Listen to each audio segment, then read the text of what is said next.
அப்போஸ்தலர் 2ஆம் அதிகாரம் 1ஆம் வசனத்திலிருந்து, பெந்தகோஸ்தே என்னும் நாள் வந்தபோது அவர்கள் எல்லாரும் ஒருமனப்பட்டு ஓரிடத்திலே வந்திருந்தார்கள். அப்பொழுது பலத்த காற்று அடிக்கிற முழக்கம் போல வானத்திலிருந்து சடுதியாய் ஒரு முழக்கம் உண்டாகி அவர்கள் மேல் உட்கார்ந்திருந்த வீடு முழுவதையும் நிரப்பிற்று. அல்லாமலும் அக்கினிமயமான நாவுகள் போல பிரிந்திருக்கும் நாவுகள் அவர்களுக்கு காணப்பட்டு அவர்கள் ஒவ்வொருவர் மேலும் வந்து அமர்ந்தது. அவர்கள் எல்லாரும் பரிசுத்த ஆவியினாலே நிரப்பப்பட்டு ஆவியானவர் தங்களுக்கு தந்தருளின வரத்தின்படியே வெவ்வேறு பாஷைகளிலே பேசத் தொடங்கினார்கள். அல்லேலூயா. இந்த பெந்தகோஸ்தே என்ற நாள் ஏன் விசேஷித்த நாள்? இந்த பெந்தகோஸ்தே என்ற நாள் அது எதை குறிக்கிறது? பெந்தகோஸ்தே என்ற இந்த பண்டிகை முதலாவது இது யூதருடைய பண்டிகை, இஸ்ரவேலர்களுடைய பண்டிகை. தேவன் அவர்களோடு கூட உடன்படிக்கை செய்த அதை நினைவு கூறும்படியாய் பெந்தகோஸ்தே என்ற பண்டிகை அவர்கள் அனுசரித்து வந்து கொண்டிருந்தார்கள். அவர்களோடு கூட உடன்படிக்கை பண்ணினார், அவர்களுக்கு கட்டளைகளை கொடுத்தார், அவர்கள் எப்படி நடக்க வேண்டும் எப்படி நடக்கக்கூடாது என்றெல்லாம் சொல்லி கொடுத்தார். அப்படி சொல்லி கொடுத்து அவர்களுக்கு உடன்படிக்கை பண்ணின அந்த உடன்படிக்கையின் முக்கியத்துவத்தை உணர்ந்து இந்த பண்டிகை பெந்தகோஸ்தே பண்டிகை அவர்கள் அனுசரித்து கொண்டு வந்து கொண்டிருந்தாங்க.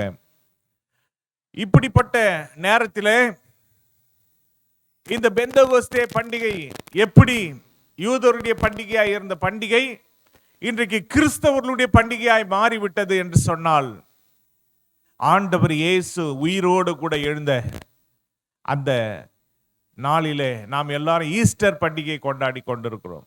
ஆண்டவர் இயேசு உயிரோடு எழுந்தார் என்பதை ஈஸ்டர் என்று கொண்டாடுறோம்.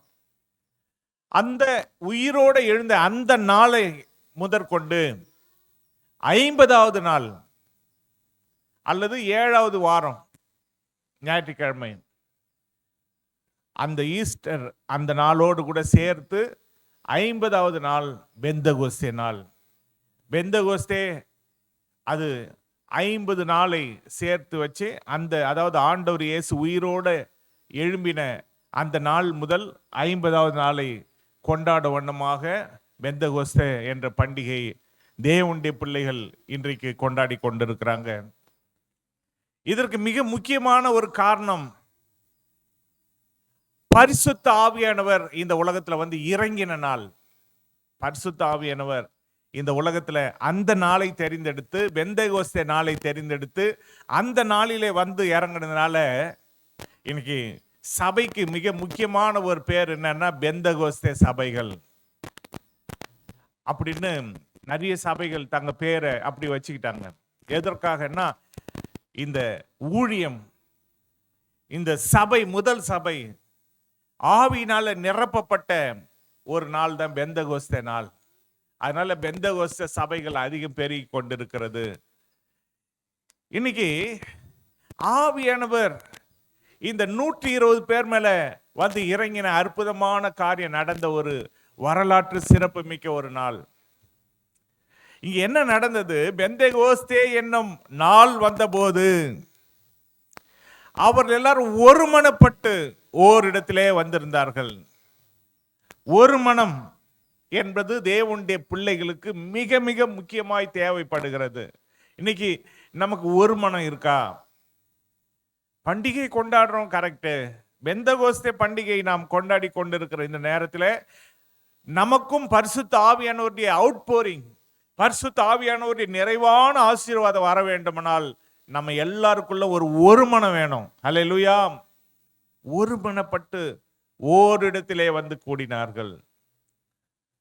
அப்போ ஒருமனப்பட்டு ஓரிடத்திலே வந்து அவங்க கூடினது மட்டுமல்ல, 1ஆம் அதிகாரம் அப்போஸ்தலர் 1ஆம் அதிகாரம் 14ஆம் வசனம் சொல்லுகிறது, அங்கே இவர்கள் எல்லாரும் ஸ்திரீகளோடும் இயேசுவின் தாயாகிய மரியாளோடும் அவருடைய சகோதரரோடும் கூட ஒருமனப்பட்டு ஜெபத்திலும் வேண்டுதலும் தரித்திருந்தார்கள்.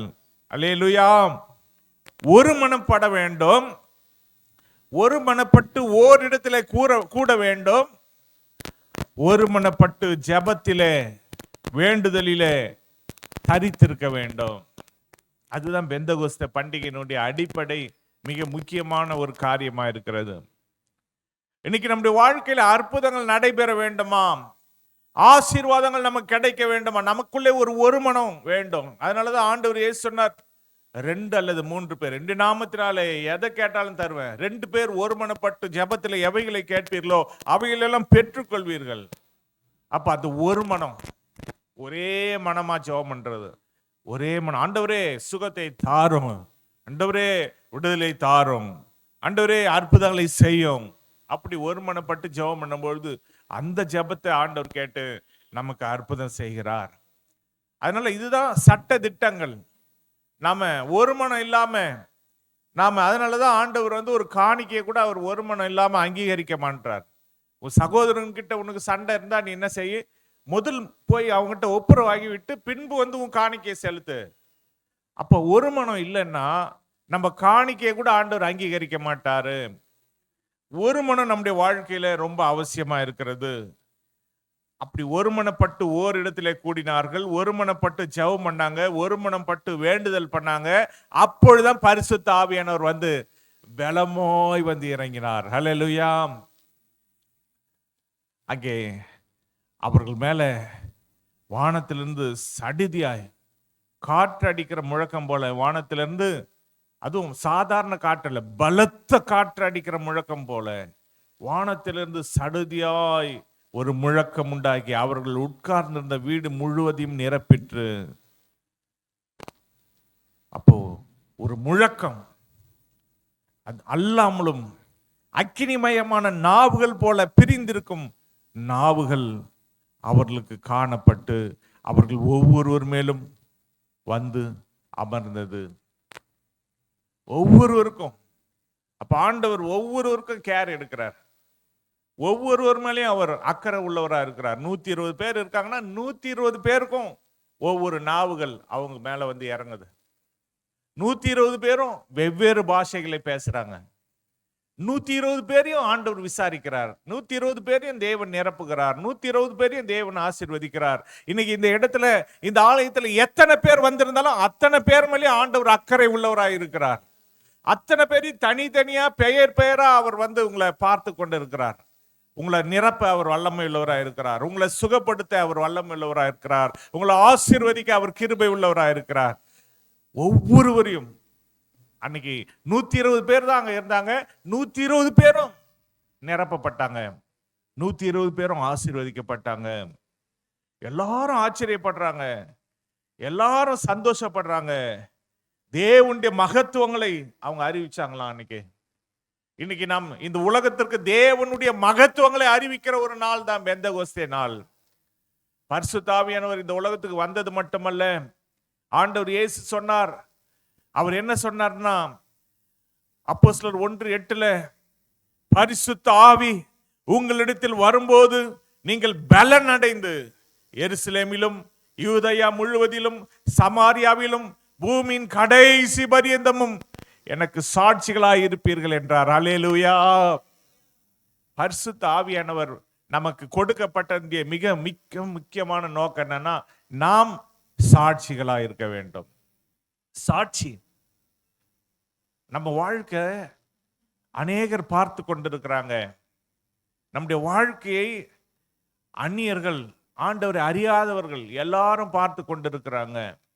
அப்படி பார்த்து கொண்டிருக்கிற நம்முடைய வாழ்க்கை சாட்சி உள்ள ஒரு வாழ்க்கையா இருக்க வேண்டும். நம்முடைய வாழ்க்கை சாட்சி அற்ற ஒரு வாழ்க்கை நாம் வாழ்ந்தா அது யாருக்கு? அது அவருடைய நாமம் ஆண்டவருடைய நாமத்துக்கு இழக்கா இருக்கிறது. ஆண்டவருடைய நாமம் அதன் மூலமா தூஷிக்கப்படும். நாம் சாட்சியா இருந்தாதான் ஆண்டவர் இயேசுடைய நாமம் மகிமைப்படும். அதனால நம்முடைய வாழ்க்கையில நாம் சாட்சியா இருக்க வேண்டும். அவங்க வெவ்வேறு பாஷைகளை பேசினார்கள். உலகம் முழுவதும் அவங்க சாட்சியா இருந்தாங்க. அங்க யூதேயாவில் மட்டும், எருசலேம்ல மட்டும் இல்ல, யூதேயா மட்டும் இல்ல, சமாரியாவில் மட்டுமல்ல, பூமியின் கடைசி பரியந்தம் அவருக்கு நாம் சாட்சிகளா இருக்க வேண்டும். நம் மூலமா யாரும் ஒருத்தர் வருத்தப்படக்கூடாது. அதனால நாம் என்ன செய்யணும்னா, மற்றவங்க அவங்க வருத்தப்படக்கூடாது அப்படின்னு நாம ஒரு சில கஷ்டங்களை கூட நாம் சகிச்சு கொள்ளலாம். நாம் கொஞ்சம் பேசாம கொஞ்சம் ஒதுங்கி போகலாம். இன்னைக்கு நிறைய பேர் ஆண்டவருடைய பிள்ளைங்க நம்மளை யாரும் பார்க்கறது இல்ல அப்படின்னு சொல்லி அவங்க வாய் ரொம்ப பேசுறாங்க. வெளியில உலகத்தார் மாதிரியே அவங்களும் நடந்து கொள்றாங்க. இதெல்லாம் தவறான ஒரு காரியம். நாம இந்த உலகத்துல எந்த இடத்துல இருந்தாலும், நாம எருசலேம்ல இருந்தாலும், யூதேயாவில் இருந்தாலும், சமாரியாவில் இருந்தாலும், பூமியில எந்த இடத்துல இருந்தாலும் ஆவியானவர் நம்மளை நிரப்பி இருக்கிறார். நம்மளோடு கூட இருக்கிறார். அவர் நம்மளை பார்த்து கொண்டு இருக்கிறார். அதனால நம்மள சாட்சியா இல்லைன்னா அவர் நம்மளை பார்த்து கொண்டு இருப்பார். அவர் தான் வேதனை அடைவார்.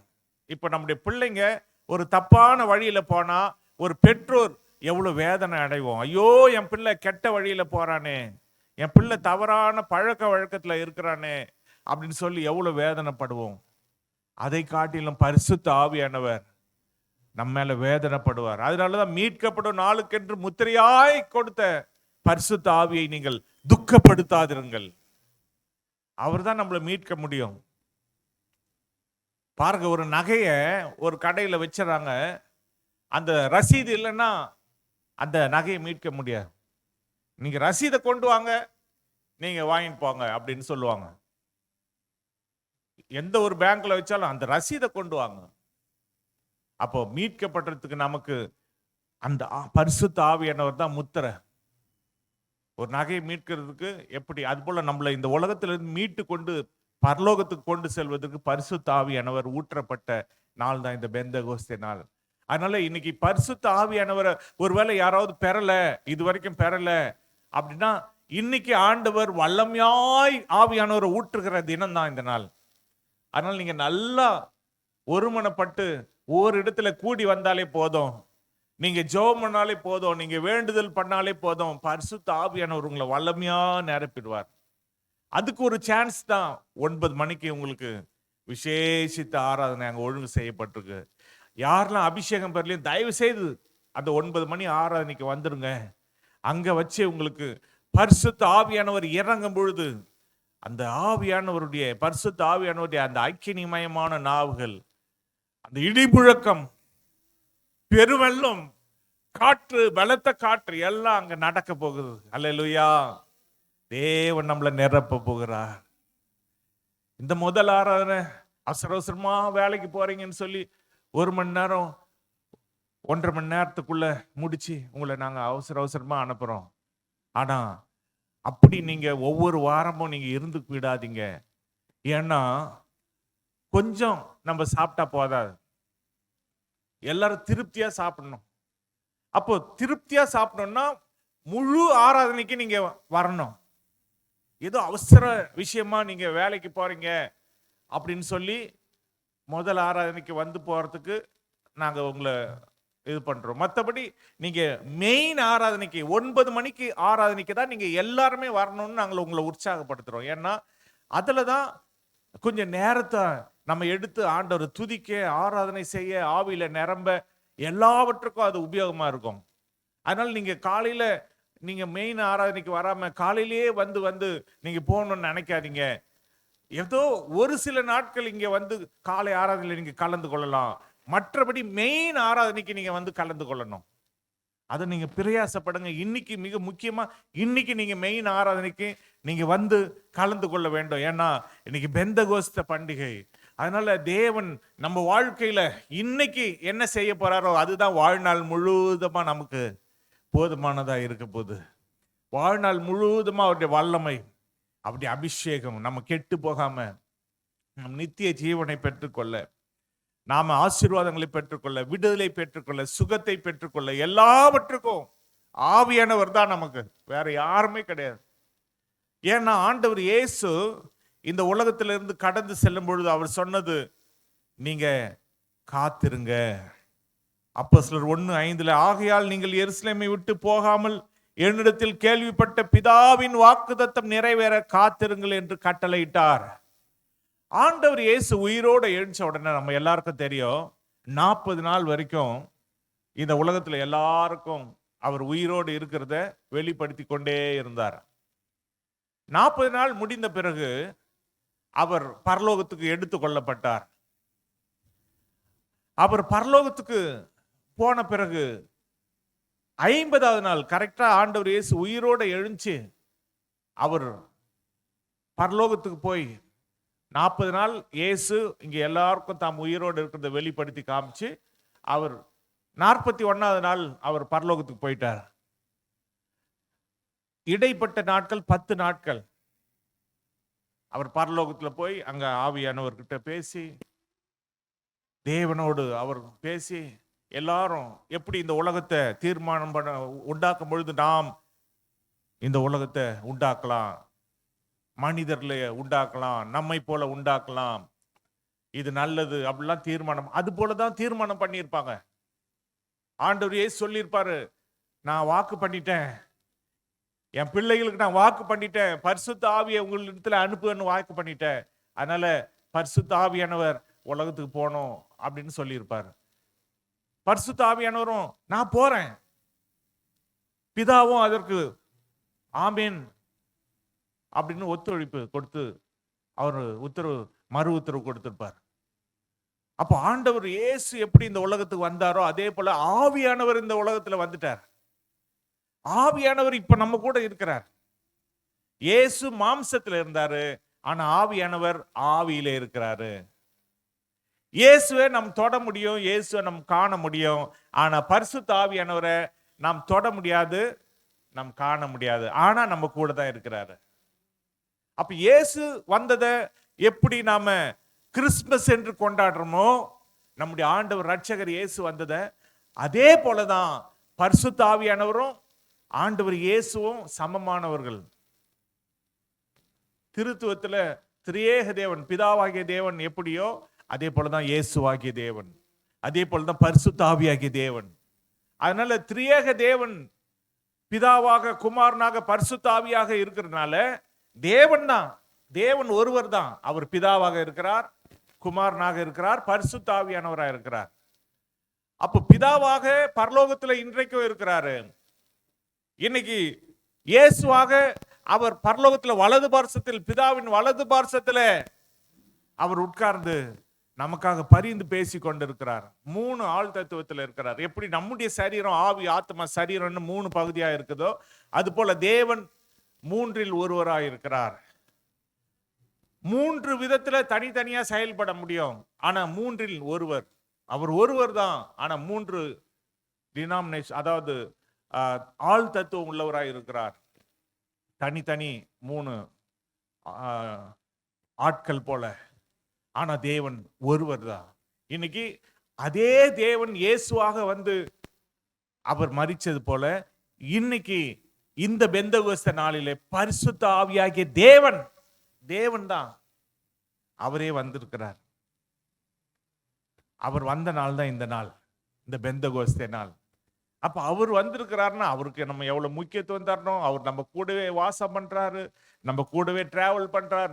நான் உன்னை விட்டு விலகுவதும் இல்லை, உன்னை கைவிடுவதும் இல்லைன்னு சொல்றாரு. நான் உன்மேல் கண்ணை வைத்து உனக்கு ஆலோசனை சொல்லுவேன்னு சொல்றாரு. உன்னை வலது பக்கம் இடது பக்கம் சாயாம நம்மளை பாதுகாக்கிறாரு. நீ தேயை கடக்கும் பொழுது, தண்ணீரை கடக்கும் பொழுது நான் உன்னோடு கூட இருக்கிறேன். எவ்வளவு வாக்கு தத்தங்கள். பரிசுத்த ஆவியானவர் தான் இன்னைக்கு நம்ம கூட இருக்கிறார். ஆவியானவர் எவ்வளவு போராட்டங்களை நம்ம வாழ்க்கையில ஆவியானவர் நமக்காக வாக்கு கடங்காத பெருமூச்சிகளோடு அவர் வேண்டுதல் செய்து எல்லா போராட்டத்தில இருந்து நம்மளை காப்பாற்றுறார். நமக்காக அவர் போராடி கொண்டிருக்கிறார். இயேசு பரிந்து பேசி கொண்டிருக்கிறார். பரிசுத்த ஆவியானவர் நம்ம கூட இருக்கிறார். அவர் நம்மளை தேற்றுறார். நம்ம சோதிக்கப்படும் பொழுது நம்மளை தேற்றுறார். சோர்ந்து போகாத மகனே, சோர்ந்து போகாத மகளே, நான் உன் கூட இருக்கிறேன், உன்னை நான் தப்புவிப்பேன், நான் உன்னை ஏந்தி கொள்வேன், நான் உன்னை சுமந்து கொள்வேன் அப்படின்னு அவர் தேற்றுறார். நம்மள சகல சத்தியத்துக்குள்ள அவர் வழி நடத்துறார், நமக்கு போதிக்கிறார் பரிசுத்த ஆவியானவர். அதனாலதான் நம்ம ஆவியானவரோடு கூட பேசணும். ஆவியானவர் நம்ம கூட ஐக்கியமா இருப்பார். சில நேரங்கள் எல்லாம் ஆவியானவர் நம்ம கிட்ட பேசுவார், நம்முடைய மனசுல பேசுவார். நீ இப்படி போ, இப்படி போகாத, இதை செய், இதை செய்யாத, எல்லாம் பேசுவார். அதுபடி நம்ம செஞ்சா நமக்கு எந்த ஒரு ஆபத்தும் வராது. நம்ம வாழ்க்கை ஸ்மூத்தா போகும், சந்தோஷமா சமாதானமா இருக்கும். அதனால ஆவியானவருக்கு நீங்க முக்கியத்துவம் கொடுங்க. இந்த பெந்தகோஸ்தே நாளிலே ஒன்றை தெரிந்து கொள்ளுங்க, பரிசுத்த ஆவியானவர் நம்மளை மீட்கிற வரைக்கும் நம்மளோட கூட இருப்பார். நம்மளை கடைசியில கொண்டு போய் சேர்க்கிற வரைக்கும். அதனால்தான் வசனம், இந்த தேவன் என்றென்றைக்கும் உள்ளே சதா காலங்களிலும் நம்முடைய தேவன் மரண பரியந்தம் நம்ம வழி நடத்துவார். நம்மளோடு கூட இருந்து வழி நடத்துற தேவன் பரிசுத்த ஆவியானவர். அதனால நம்மள வருகை மட்டும் இந்த உலகத்துல இருந்து நம்மளை கொண்டு போக போறவர். வருகைக்கு பிறகு இந்த உலகத்துல அவர் இருக்க மாட்டார். அதுக்கு பிறகு அவர் போவார், திரும்ப நம்மளை கூட்டிட்டு பரலோகத்துக்கு போயிடுவார். இந்த உலகத்துல அந்தி கிறிஸ்து ஆட்சி நடக்கும். இந்த உலகத்துல மொத்தம் 7 வருஷம், அந்த 7 வருஷத்துல 3 வருஷம் அந்தி கிறிஸ்து ஆட்சி, மிச்சம் 3 வருஷம் மகா உபத்திரவத்தின் காலம். வெட்டுக்கிளிகள் போல வந்து மனுஷரை உபத்திரவப்படுத்தி மனுஷரை சாகவும் விடாது, வாழவும் விடாது, முத்திரை போட்டவங்க எல்லாரையும் வாதிக்கும். ஏன் இதை சொல்றேன்னா, அபிஷேகம் பெறாம ஞானஸ்நானம் எடுக்காம ஒரு நாமினல் கிறிஸ்தவங்களா இருக்காங்க பாத்தீங்களா, அவங்க வாழ்க்கையெல்லாம் பரிதாபமான நிலைமை. அவங்கெல்லாம் கைவிடப்பட்டுருவாங்க. ஆவியானவரை முக்கியத்துவப்படுத்தாம, ஆவியானவருடைய அபிஷேகத்தை பெற்றுக்கொள்ளாம, ஏதோ ஒரு பெயருக்கு கிறிஸ்தவங்க அப்படின்னு வாழ்ந்தா, வெறும் ஞானஸ்நானம் மட்டும் எடுத்து நம்ம வாழ்ந்தா கூட பரலோகம் போக முடியாது. அதனாலதான் வாக்குதத்தம் பண்ணப்பட்ட பரிசுத்த ஆவி, அதை பெற்றுக்கொள்ற வரைக்கும் காத்திருங்கன்னு சொன்னார் இயேசு சொன்னார். ஏன்னா வேதம் என்ன சொல்லுதுன்னா, ஒருவன் ஜலத்தினாலும் ஆவியினாலும் பிறவாவிட்டால் தேவனுடைய ராஜ்யத்துக்குள்ள பிரவேசிக்க முடியாது என்று மெய்யாகவே உங்களுக்கு சொல்லுகிறேன். அப்ப ஆவியானவர் நம்மளை நிரப்பணும். அதுதான் நமக்கு முத்திரை. பாருங்க, ஒரு கறி இருக்கு, கறியை கூட சீல் அடிக்கிறாங்க இப்போல்லாம். அது அரசாங்க சீல். அந்த சீல் இருந்தால் தான் அந்த கறி வாங்கணும், அப்போதான் நல்ல கறி. அந்த முத்திரை அரசாங்க முத்திரை, இல்லைன்னா அது நல்ல கறி கிடையாது. அது போல ஒரு கறிக்கு கூட இப்ப சீல். அது போல நம்முடைய எல்லாவற்றுக்கும் ஒரு சீல், ஒரு முத்திரை, அது அங்கீகாரம். அது போலதான் இந்த உலகத்துல எப்படி பரிசுத்த ஆவியானவர் நமக்கு முத்திரை போடுறாரோ, அது போல பரிசுத்த ஆவியானவரை பெறாத ஒவ்வொருவருக்கும் இந்த உலகத்துல அந்தி கிறிஸ்துவனுடைய முத்திரை போட போறாங்க, சீக்கிரமா போட போறாங்க. அப்போ பரிசுத்த ஆவியானவரை நம்ம பெறலைன்னா நம்ம கைவிடப்பட்டுருவோம். ஆண்டவருடைய வருகையில நாம் பிரவேசிக்க முடியாது, எடுத்துக்கொள்ளப்பட முடியாது, அவருடைய ராஜ்யத்துல பிரவேசிக்க முடியாது. அதனாலதான் இந்த பெந்தகோஸ்தே நாளில பரிசுத்த ஆவியானவரை பெறாத யாரா இருந்தாலும் பரிசுத்த ஆவியானவரை நீங்க பெற்றுக்கொள்ள வேண்டும், ஆவியின் அபிஷேகத்தை பெற்றுக்கொள்ள வேண்டும். அவ்வளவு முக்கியமான இந்த நாளிலே நாம் வந்திருக்கிறோம். அதனாலதான் பரிசுத்த ஆவியானவரை கொண்டாடுகிற இந்த நாளிலே, பரிசுத்த ஆவியானவர் இந்த உலகத்துக்கு வந்த நாளிலே தேவன் உங்களை நிச்சயமாக அவர் நிரப்பவும் அவர் ஆசீர்வதிக்கவும் வல்லவராய் இருக்கிறார். ஹல்லேலூயா. அதனால இந்த காலை வேளையில ஆண்டவருடைய சமூகத்துக்கு வந்திருக்கிற ஒவ்வொருவரும் தேவனுடைய பரிசுத்த ஆவியானவரை கனப்படுத்துங்க, பரிசுத்த ஆவியானவருடைய சித்தப்படி செய்யுங்க, அவருடைய வழி நடத்துதலுக்கு கீழ்ப்படிங்க, அவருக்கு இடம் கொடுங்க, அவரை பெறலைன்னா பெற்றுக்கொள்ளுங்க. கர்த்தர் உங்களை வழி நடத்துவார். நம் கண்களை மூடி நம்ம ஜெபம் பண்ணலாமா? ஆவியானவர் எங்கேயோ அங்கு விடுதலை உண்டு. ஹல்லேலூயா, ஹல்லேலூயா, ஹல்லேலூயா, ஹல்லேலூயா. பரிசுத்த ஆவியானவரே, பரிசுத்த ஆவியானவரே, பரிசுத்த ஆவியானவரே, உமக்கு ஸ்தோத்திரம் அப்பா. அன்று 120 பேர் மேல வந்து இறங்கின எங்கள் பரிசுத்த ஆவியானவரே, எங்கள் தேவனே, இன்றைக்கு எங்கள் மேல இறங்கும் ஐயா.